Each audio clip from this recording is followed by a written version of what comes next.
नमस्कार व्यूअर्स, मैं हूं अमीश देवगन और आप देख रहे हैं मेरे साथ आज का सुपर एक्सक्लूसिव। मेरे साथ न्यूज मेकर हैं, मेरे साथ एक्टर हैं, मेरे साथ पार्लियामेंटेरियन है और वेटरन पार्लियामेंटेरियन हैं। मेरे साथ शत्रुघ्न सिन्हा साहब हैं। शत्रुघ्न सिन्हा जी, आपका स्वागत है न्यूज 18 पर। मेरा पहला सवाल आपसे तो यही होगा क्योंकि बंगाल के चुनाव की बेला आ चुकी है, एक परीक्षा की घड़ी है, अग्नि परीक्षा की घड़ी है। क्या आपको लगता है कि इस बारी दीदी जीत का चौका लगा पाएंगी या फिर इस बार भारतीय जनता पार्टी यानी आपकी पुरानी पार्टी मौके पर चौका मारेगी? मैं समझता हूं परीक्षा की घड़ी जरूर है, लेकिन ओपोनेंट्स के लिए है, ये ममता बनर्जी के लिए नहीं है। मैं ये सवाल इसलिए पूछ रहा हूं, पिछली बारी बीजेपी 3 से 77 तक आ गई, से 77 तक के नंबर तक पहुंच गई। तो इस बार भारतीय जनता पार्टी को लगता है कि कोलकाता जिसे कहते हैं वो अब दूर नहीं है, यानी रॉयटर्स बिल्डिंग पर भगवा लहराएगा, ऐसा उन्हें लगता है? देखिए, अपना अपना नजरिया है, अपनी अपनी सोच है। अगर भारतीय जनता पार्टी के फ्रेंड्स हमारे, और जब मैं फ्रेंड्स कहता हूं तो आपको तो पता है कि अपने बर्तनों को मैं बहुत बहुत अच्छी तरह से पहचानता हूं। 30 साल में रह चुका हूं भारतीय जनता पार्टी में। तो ये इस पार्टी में प्रचार ज़्यादा होता है और प्रचार का इम्पैक्ट भी कई बार ज़्यादा दिखाई पड़ता है। लेकिन इस बार जो है आपने देखा होगा कि आपने कहा कि सीटें जो हैं 3 से करीब 70 पहुंच गईं। हालांकि उसमें से कई लोग लौट कर टीएमसी में आ गए, बात अलग है जी। लेकिन इतना कहता हूं कि वो भी याद रखिए आप कि अगर पार्लियामेंट्री सीट्स हमारे पास भारतीय जनता पार्टी के पास अगर 19 थी, वो घटकर 12 हो चुकी हैं और 12 से भी अब इस बार और बहुत कम होने के आसार हैं। बीजेपी बार बार ये आरोप लगाती है कि ममता बनर्जी तुष्टीकरण करती है, यानी मुसलमानों का अपीजमेंट करती है और घोर अपीजमेंट करती है। यही कारण है बीजेपी तो उनको कई नामों से भी बुलाती है। अब मैं वो नाम नहीं लेना चाहता, लेकिन फिर भी देखिए, अपीजमेंट जिसको ममता बानो कहते हैं। अब ये तो अभी थोड़ी देर पहले मैंने कहा कि भारतीय जनता पार्टी के दोस्त हमारे प्रचार के लिए जाने जाते हैं और माने जाते हैं, प्रचार बहुत करते हैं, तरह तरह की बातें करते हैं। देखिए, आप देखिए, इनका ट्रोल चलता है, इनका अपना सेल है जो ये सब एंटी पब्लिसिटी की तरह बातें। लेकिन पिछले 12-13 साल में आपने देखा होगा 2014 के बाद घटनाक्रम कैसे बदला है और भारतीय जनता पार्टी चुनाव जीतना जान गई है। जब अटल जी, अडवाणी जी का युग था तो बीजेपी चुनाव जीतती कम थी, हारती ज्यादा थी। अब इस युग में जीतती ज्यादा है, हारती कम है। सही कहा आपने, लेकिन इसके साथ ये भी कहना पड़ेगा कि अभी लोगों के दिमाग में एक सवालिया निशान है कि कैसे जीतती है। मैं नहीं कह रहा हूं इस पर कुछ, अभी मैं ये कह रहा हूं कि एक सवाल खड़ा तो हो गया है। ऐसे कुछ लोगों ने जो बताया है, आपको सामने दिखाया है कैसे जीत हुई है, चाहे महाराष्ट्र में हो कि हरियाणा में हो कि बिहार में हो। तो इस तरह की जीत जब हासिल की गई है तो बंगाल में तो डबल इंजन की सरकार नहीं है, ये वहीं ज़्यादा हुआ है जहां डबल इंजन की सरकार रही है। अब बंगाल में अधिकारियों के ट्रांसफर हुए, अब उसको लेके ममता बनर्जी कह रही है कि ईसी की कार्रवाई political interference of highest order है। लेकिन पहले भी होते रहे हैं, 2014 से पहले भी हमने देखा है ऐसा होते रहे हैं, अधिकारी बदलते रहे हैं। बीजेपी रूल स्टेट में भी बदले हैं अधिकारी, इलेक्शन कमीशन नहीं बदले हैं। क्या आपको लगता नहीं है कि विपक्ष भी ज्यादा रीड करता है आज? नहीं अमीश देवगन जी, आप भी बहुत अच्छे से रीड किया आपने, और मैं आपकी तारीफ करता हूं, प्रशंसा करता हूं जिस तरह से आपने रीड किया। बात ये नहीं कि और जगह होता है या नहीं होता है, बात ये है कि इतना ज्यादा क्यों खास। ये आनन फानन में जिस तरह से आपने महिला चीफ सेक्रेटरी का ट्रांसफर कर दिया, डीजी पुलिस का ट्रांसफर कर दिया, एडीजी लॉ एंड ऑर्डर का ट्रांसफर कर दिया, होम सेक्रेटरी का ट्रांसफर कर दिया, बंगाल के कलकत्ता के पुलिस कमिश्नर का ट्रांसफर कर दिया, इस तरह कितने सारे कमिश्नर्स आईपीएस आईएएस का आपने ट्रांसफर कर दिया। और क्या कहा कि चुनाव तक आप किसी चुनाव के कार्यक्रम में भाग नहीं लेंगे, किसी इलेक्शन के प्रोसेस में आप नहीं जाएंगे जी। आज उनमें से बहुत सारे लोगों को ट्रांसफर करके तमिलनाडु और केरला भेज दिया गया है और चुनाव की ड्यूटी में भेजा गया। तो मैं कह रहा हूं इसकी बारीकी पे जाइए। लेकिन शत्रुघ्न सिन्हा साहब, ऐसा पहली बार नहीं हुआ है कि इलेक्शन के मद्देनजर इलेक्शन कमीशन ने ट्रांसफर्स करे हों। एक फ्री एंड फेयर इलेक्शन करने के लिए ये कई चीजें जरूरी होती है और बंगाल का एक ट्रैक रिकॉर्ड रहा है, चाहे वो लेफ्ट का कार्यकाल रहा हो, चाहे वो ममता जी का कार्यकाल रहा हो। एक वायलेंस हम देखते हैं, इसमें तो कोई दुराई नहीं है। बंगाल की धरती पे जब भी चुनाव होता है हमें वायलेंस दिखती है। आपने ठीक कहा, कुछ हद तक ठीक कहा आपने। और मुझसे ज़्यादा वायलेंस किसने देखा होगा? आपको तो पता है कि जब मैं भारतीय जनता पार्टी में था तो शायद पूरे भारतवर्ष में सबसे बड़ा स्टार कैंपेनर अटल बिहारी वाजपेयी जी या वीपी सिंह साहब हों या देवीलाल जी हों या आडवाणी जी हों, इनके बाद शायद चंद लोग थे जिनको सबसे बड़ा स्टार कैंपेनर का नाम ही मुझसे पड़ा है। ये जो स्टार कैंपेन की शुरुआत, ये नाम मेरे से पड़ा है, स्टार कैंपेनर। और इस तरह से मैंने कहाँ कहाँ कैंपेन नहीं किया, नागालैंड से लेके, बिहार से लेके, हैदराबाद से लेके, कहाँ नहीं किया, महाराष्ट्र होगी, तमिलनाडु, सब जगह किया। और मैंने जो वायलेंस देखा है, चाहे उत्तर प्रदेश में देखा हो उस वक्त या बिहार में देखा हो, उसकी तुलना तो की ही नहीं जा सकती है। बंगाल तो मेरी नज़रों में बिल्कुल सर्वधर्म समभाव का प्रदेश है। मैं वहाँ पे एक मिनट खत्म कर, उसी बात पे आ रहा हूँ जो आपने कहा। आसनसोल में अमीश देवगन जी मेरा सबसे बहुत पसंद है मुझे, लेकिन सबसे ज़्यादा मुझे अच्छा लगा वहाँ पे बैनर लगा था, सिटी ऑफ ब्रदरहुड, भाईचारे का शहर है, यानी जहाँ पे सर्वधर्म समभाव हो, सद्भावना हो, प्रेम हो, एक दूसरे के साथ खुशहाली में रहते हैं लोग। बंगाल में भी आपने माइनॉरिटीज़ का जिक्र किया था, इतने सारे हमारे माइनॉरिटीज़ के परिवार हैं वहाँ पे। अब अगर उनका वो ख्याल रखती हैं, अगर अपने आंचल में संभाल के सबको रखती हैं, तो ये आप तुष्टीकरण कहेंगे या सही मायने में गार्डियनशिप कहेंगे? मैं इसको गार्डियनशिप कहूँगा कि अपना फ़र्ज़ बनता है सर्वधर्म समभाव, सबको मिला जुला कर रखें। एक आखिरी बात कहकर ख़त्म करता हूँ कि आपने कहा कि ये जो हर जगह होता है और इसलिए बंगाल में जो हुआ उनका अधिकार है, जो इलेक्शन कमीशन ने किया उनका अधिकार क्षेत्र है, करना ही चाहिए उनको, किया बहुत अच्छा है। लेकिन अधिकार क्षेत्र का मतलब ये तो नहीं है कि आप अपनी मनमानी करेंगे, ऐसा करेंगे कि आपका नोटिफिकेशन या नोटिस निकलेगा और उस पर हमारे भारतीय जनता पार्टी की मुहर लगी होगी। अभी आपने देखा है जो केरला में हुआ, वो कहीं भी हो सकता। यानी पर्यायवाची शब्द क्यों बन गया election commission Bharatiya Janata party का? इलेक्शन कमीशन का मतलब भारतीय जनता पार्टी का मतलब इलेक्शन कमीशन। तो देखिए ये आरोप है। अब ऐसा नहीं है कई राज्यों में चुनाव हारी है, बंगाल में ही चुनाव हारी भारतीय जनता पार्टी, तो इलेक्शन कमीशन खराब था क्या? छत्तीसगढ़ में चुनाव हारी 2018 में, क्या इलेक्शन कमीशन खराब था? तो जहां जीत जाते हैं वहां इलेक्शन कमीशन सही हो जाता है, जहां हार जाते हैं वहां गलत हो जाता है। जहां हार जाते हैं, जहां कई बार जहां जीते हैं, वो कह सकते हैं despite, in spite of drama जीते हैं।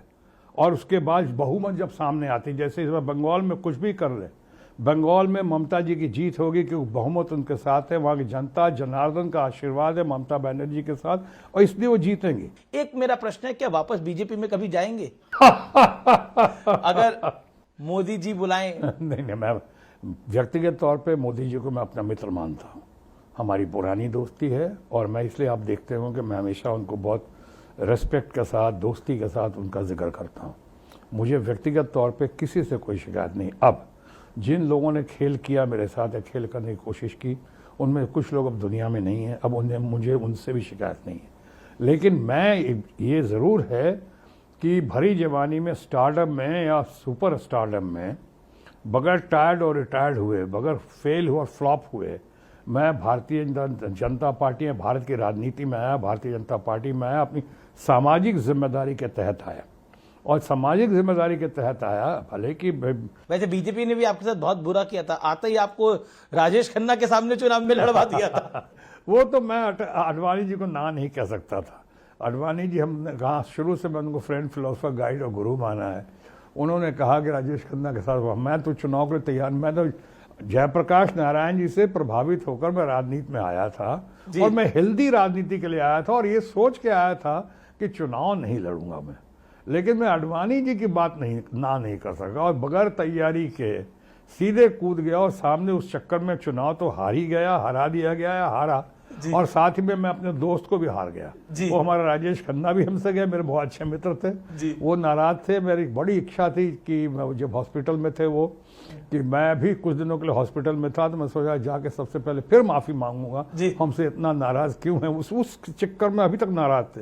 लेकिन जब तक मैं जाता, मेरी बेटी सोनाक्षी ने मुझे खबर की कि राजेश खन्ना भी दुनिया में नहीं रहे, तो मैं गले लग के उनसे रो के माफी मांगना चाहता था कि मैं तुम्हारा दिल अगर दुखाया तो अब माफ कर दो, बात खत्म हो गई। मैं अब आज की राजनीति पे आता हूं। आपने बोला प्रधानमंत्री मोदी आपके मित्र हैं, लेकिन जब ऑपोजिशन के लीडर राहुल गांधी उनको कॉम्प्रोमाइज्ड बोलते हैं और कुछ लांछन लगाने का प्रयास करते हैं, क्या कहना चाहते हैं? आरएसएस की बैकग्राउंड से आते हैं नरेंद्र मोदी, आप उनको बतौर सीएम दे चुके हैं। आपने नमो और सुशील मोदी को सुमो दिया था, मुझे याद आता है। मेरा टाइटल मेरा ही दिया हुआ है, नमो। तो आपके नमो को जब कोई कॉम्प्रोमाइज बोलता है तो how do you see it? नहीं, मुझे ये पॉलिटिकल मामला है। पर आप इसको कैसे देखते हैं? नहीं, हमने नहीं कहा है। पर आपको लगता है सही है ये बयान? मैं कहने वाला सही और गलत का आपकी अपनी निजी राय क्या है? मेरी निजी राय कि मेरे से मैं उन बातों पे नहीं जाऊंगा, क्योंकि वो पॉलिटिकल है, एक्सप्रेशन पॉलिटिकल है, कुछ उसके पीछे तर्क हैं, कुछ कारण हैं। वो भी लीडर ऑफ द ऑपोजिशन है राहुल गांधी, और बहुत पॉपुलर लीडर ऑफ ऑपोजिशन है। सरेंडर कहना सही है कि सरेंडर कर गए नरेंद्र मोदी? आपको लगता है ये सही है? पहले एक बात बताइए, इतना इसको तूल क्यों दिया जा रहा है? कोई प्रधानमंत्री होने से या कोई मुख्यमंत्री होने से, चाहे मैं भारत का हेल्थ मिनिस्टर था, उससे होने से कोई बहुत विद्वान तो नहीं हो जाता। बिल्कुल बिल्कुल ऐसा नहीं होता। मेरी जो क्वालिफिकेशन है तो वही रहेगी। पर देश का अगर प्राइम मिनिस्टर सरेंडर कर रहा है तो देश ही सरेंडर कर रहा है। प्राइम मिनिस्टर किसने बनाया है?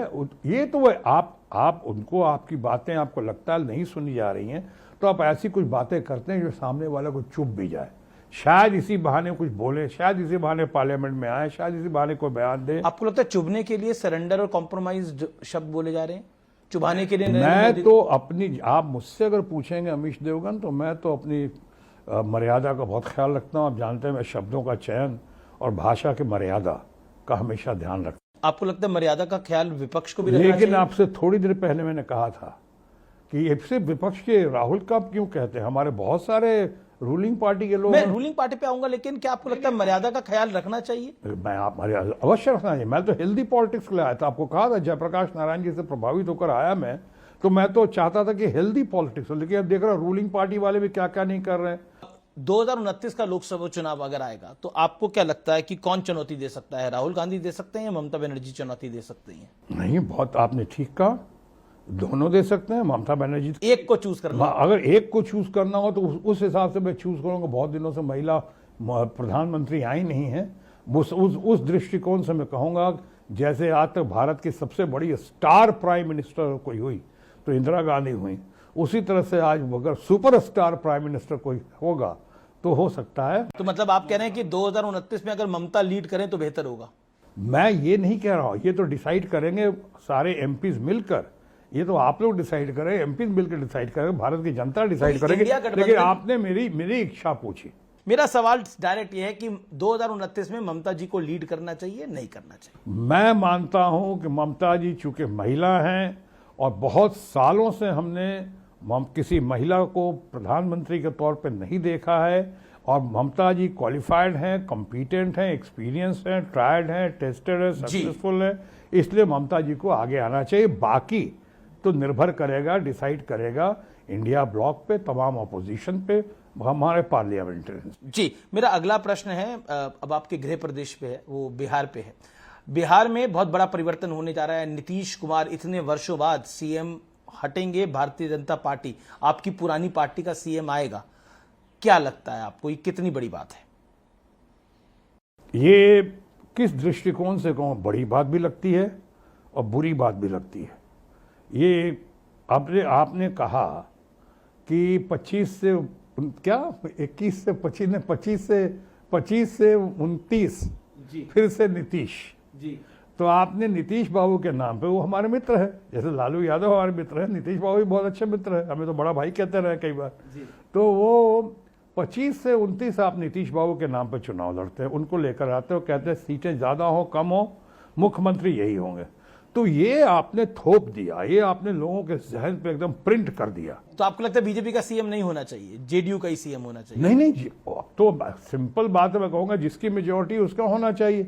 यहाँ अगर मेजोरिटी में कहीं लगता है तो जिसके पास ज्यादा कॉम्पिटेंट लोग हैं, ज्यादा एक्सपीरियंस है, जो बढ़िया लोग, इनकी छवि भी अच्छी है, अच्छी छवि का आदमी होना चाहिए। तो बीजेपी में आपको कौन लगता है सीएम बन सकता है? एक अगर आप चॉइस देना चाहें, गिरिराज सिंह, सम्राट चौधरी, कौन हो सकता नहीं नहीं, अच्छी छवि का लड़का बहुत अच्छा है, वो गया है वहां से।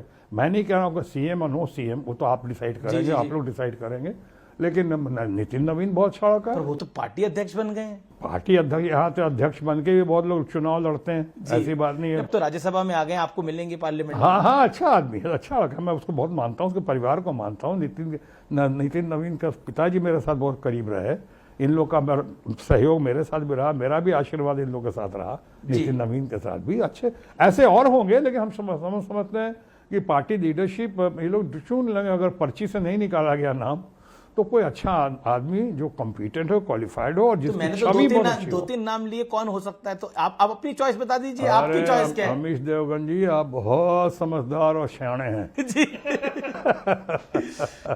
जी, एक आप नए नाम देना चाहेंगे? चलिए, देखिए, इस समय दुनिया में क्राइसिस चल रहा है, हम देख रहे हैं मिडिल ईस्ट में वॉर चल रही है, भारत भी इसका भी इस पर इम्पैक्ट आ रहा है। क्या कहना चाहते हैं? क्योंकि एक तरह से भारत सबके साथ बात भी कर रहा है, सबके साथ संबंध भी निभा रहा है और अपने लोगों का भला करने का प्रयास कर रहा है। क्या आपको लगता है ये डिप्लोमेसी में मोदी इफेक्ट है? What you say about it? प्रयास करने की कोशिश कर रहा है, लेकिन जैसे कहावत है, शो बिजनेस में या पॉलिटिक्स में, दोनों में सेंस ऑफ टाइमिंग बहुत इंपॉर्टेंट होती है जी। वही ये प्रयास अगर पहले किया होता, वही काम पहले किया होता, वही कॉन्डोलेंसेज आपने, शांति पाठ पहले किया होता आपने, तो बात कुछ और होती। लेकिन इसका लाभ ये हुआ, जो कि एक्सपर्ट्स मानते हैं, डिप्लोमेटिक एक्सपर्ट, कि भारत इजराइल के साथ भी बात कर रहा है, भारत यूएस के साथ भी बात कर रहा है, भारत ईरान के साथ भी बात कर रहा है, भारत ओमान, सऊदी के साथ भी बात कर रहा है, अपने हित साध रहा है। अकेला ऐसा देश है जिसकी इजराइल भी सुन रहा है और ईरान भी सुन रहा है। आपको नहीं लगता ये बेहतर रणनीति है, जहां आपकी दोनों पार्टियां सुने, जिनमें सेटलमेंट भी होनी है, वो भी सुन रहे हैं? देखिए, साथ नहीं देना भी कई बार अच्छा काम होता है। मनो, आप विदेश नीति आप ज़्यादा समझते होंगे, लेकिन विदेश नीति में अगर आप नॉन अलाइन हैं, अच्छी बात है, तो फिर टिके रहिए उस पर। और उस पर मतलब ये नहीं कि आप कहीं शोक संदेश नहीं दे सकते हैं। आप उस पर हैं, अपने को दूर मत कीजिए। आप एक तरफ कहते हैं आपने बात की, आपने सबसे अभी कुछ दिन पहले तक आपने ओमान से बात कर ली, आपने सऊदी से बात कर ली, आपने गल्फ से बात कर ली, लेकिन इस बीच में ना आपने ईरान से बात की, ना आपने अमेरिका से बात की, ना आपने इजराइल से बात की। आने के बाद अब मैं कह रहा अभी कुछ दिन अभी की है ये, और की है क्या बात की है, वो ज़्यादा ज़रूरी है बनस्पत की बात की। तो अब आपकी जरा एक्टर वाली हैट को आप पहन लीजिए। हाँ जी। और धुरंधर फिल्म आई है, ऐसा लग गया कि वो फिल्म आई है और ऑपोजिशन उसको पसंद नहीं कर रहा है। ऑपोजिशन कह रहा है ये क्या बना दी है फिल्म। आपने देखी धुरंधर की नहीं देखी? नहीं, ये धुरंधर 3 नहीं देखी है, धुरंधर 2 धुरंधर 2 नहीं देखी है, धुरंधर 1 देखी थी मैंने, और मुझे तो फिल्म बहुत अच्छी लगी। मैंने ट्वीट भी किया था, मैंने लिखा था, पढ़ा था मैंने। वो तो हमने कहा प्रोपेगेंडा नहीं, वो तो फिल्म इज ए फिल्म, जो उसमें अंदर एंटरटेनमेंट है, जो ग्रिप है, जो सिनेमैटिक ट्रीट तो है। एक जिक्र IC 814 का भी है, जब आप मंत्री होते थे, जब अटल बिहारी वाजपेयी की सरकार थी, जब वो हाईजैक हो गया था, जब अजीत डोल IB के चीफ होते थे, उसका भी जिक्र है धुरंधर 1 में। और धुरंधर 2 में उसी जहूर मिस्त्री को, जिसने IC 814 को हाईजैक किया था, उसी को मारा हुआ दिखाया है।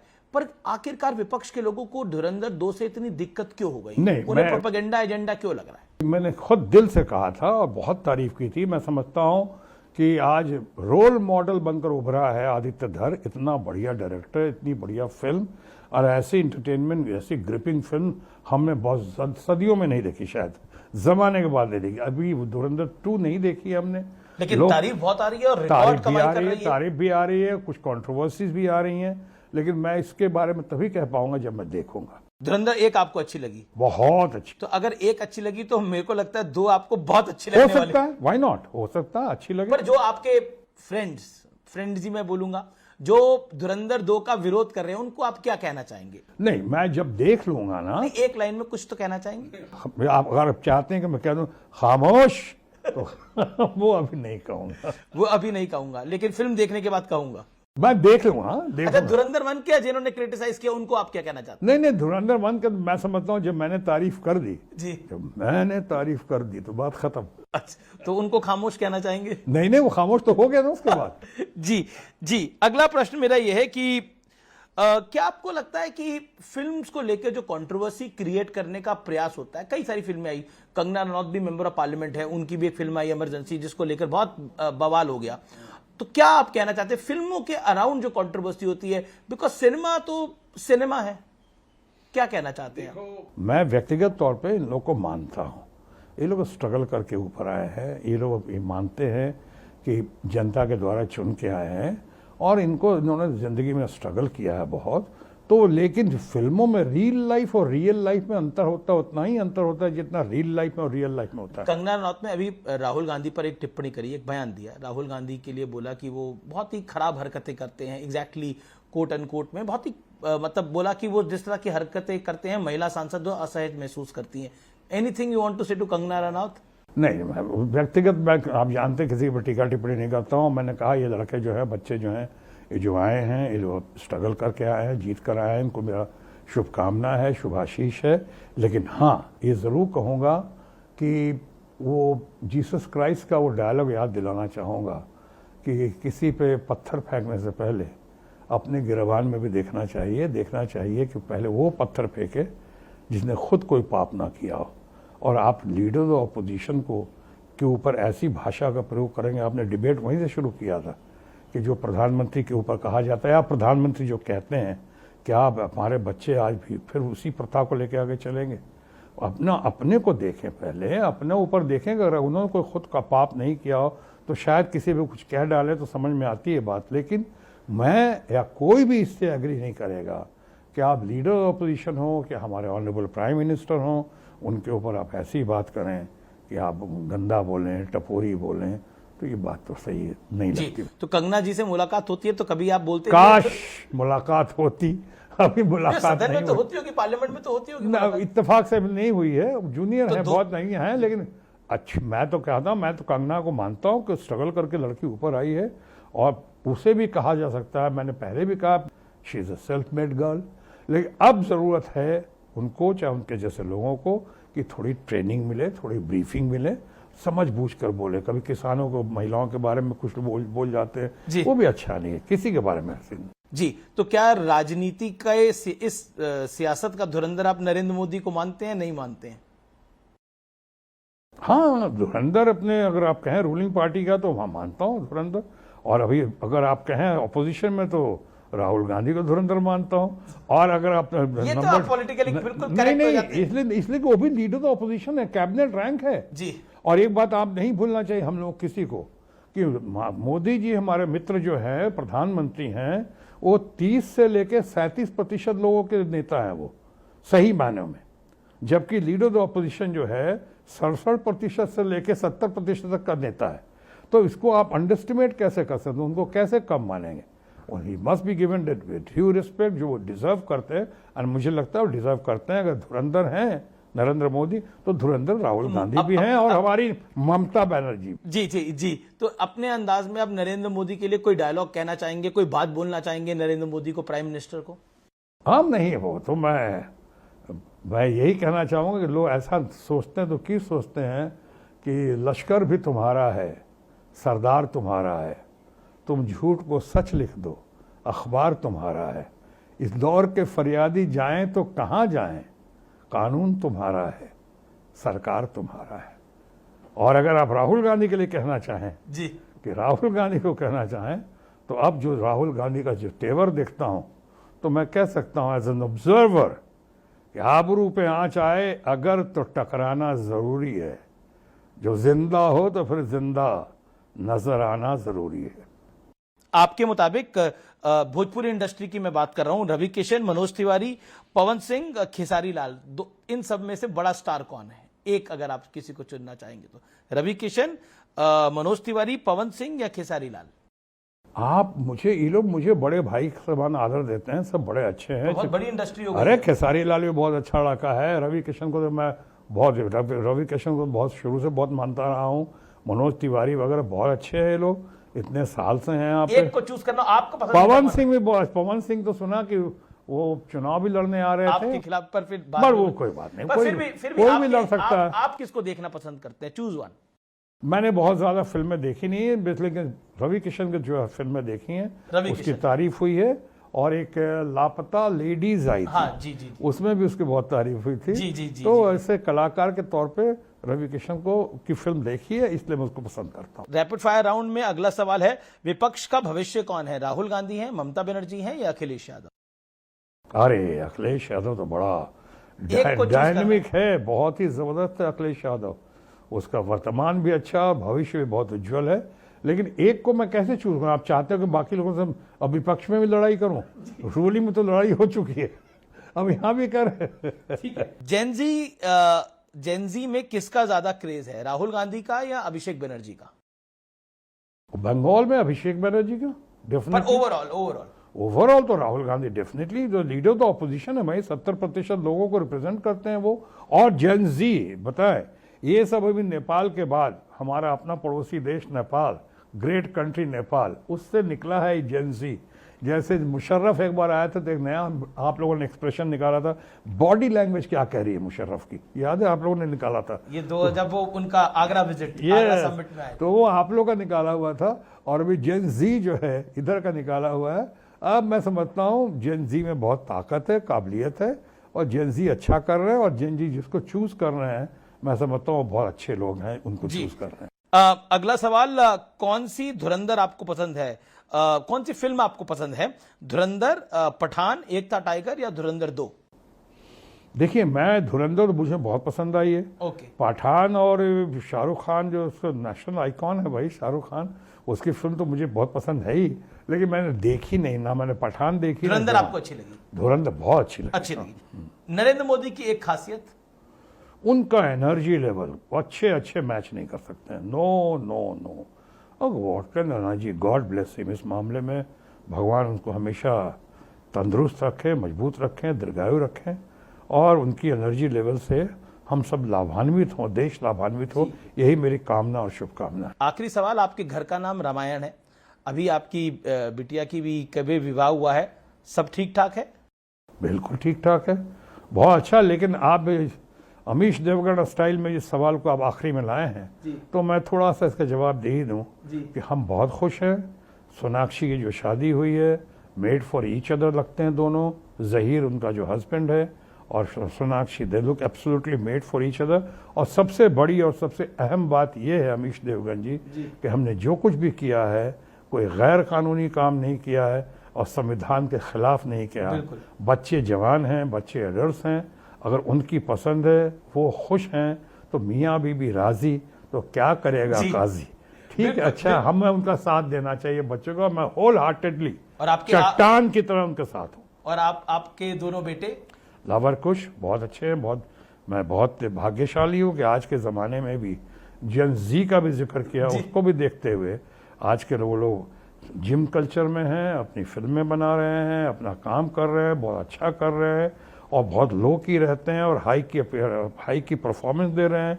लो की अपीयरेंस और हाई की परफॉर्मेंस, ये बहुत अच्छी बात है। नॉन फिल्मी है और कोई ऐसी लत नहीं है जिस पे आपको कभी तकलीफ हो। ना स्मोकिंग है, ना सिगरेट है, ना बियर है। बड़ा अच्छा मैसेज दे रहे हैं आप, नई जनरेशन को भी बहुत बड़ा स्ट्रांग मैसेज दे रहे हैं। बहुत बहुत धन्यवाद शत्रुघ्न सिन्हा साहब, आपने हर सवाल का बड़ी बेबाकी के साथ जवाब दिया, अपने अंदाज में जवाब दिया, और बहुत अच्छा लगा आपसे बात करके बड़े समय के बाद। बहुत बहुत धन्यवाद। Love you for that, you are wonderful. Thank you sir, thank you.